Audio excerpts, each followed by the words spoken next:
యశరక్తమే జయం పరిచర్య praise the lord ఫిబ్రవరి 4వ తేదీ 2025. ఈరోజు దేవుని వాక్యము, బోయాజు బెత్లెహేము నుండి వచ్చి యెహోవా మీకు తోడయుండును గాకని చేనుకోయి వారితో చెప్పగా వారు యెహోవా నిన్ను ఆశీర్వదించును గాకనిరే. రూతు గ్రంథము 2వ అధ్యాయం 4వ వాక్యము. అవును క్రీస్తునందు ప్రియులారా, మన దేవుడైన యెహోవా సర్వశక్తిమంతుడు. ఆయనను నమ్ముకొనిన ప్రజలు ఆశీర్వదింపబడెదరు. మోయాబీయురాయలైన నయోమి ఆమె కోడలైన రూతును దేవుడు ఆశీర్వదించిన సందర్భమే ఈ వాక్యము. రూతు పొలములోనికి వచ్చి చేనుకోయి వారి వెనక పొలములో ఏరుకొనెను. ఆ పొలములో ఆమె పోయిన భాగము ఎలిమెలేకు వంశస్థుడైన బోయాజుది.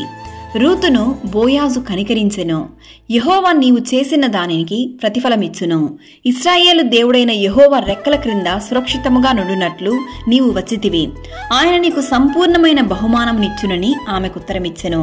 ఈరోజు ఈ వాక్యం వింటున్న ప్రియ సహోదరి సహోదరులారా, దేవుని సన్నిధిలో నీవు మోకరిస్తున్న ప్రార్థనను దేవుడు ఆలకించును. ఒకవేళ నీవు మనుషుల ఎదుట నిందింపబడి అవమానింపబడి ఉన్నట్లయితే దిగులు చెందకు. రూతును ఆశీర్వదించిన ఆ దేవాది దేవుడు సంపూర్ణమైన బహుమానంతో నిన్ను ఆశీర్వదించును. నీవు కోల్పోయిన ప్రతి దానిని దేవుడు రెండింతలుగా నీకు దయచేయను. సకల ఘనత మహిమ ప్రభావములు యేసయ్యకు మాత్రమే కలుగును గాక. ఆమేన్. God bless you.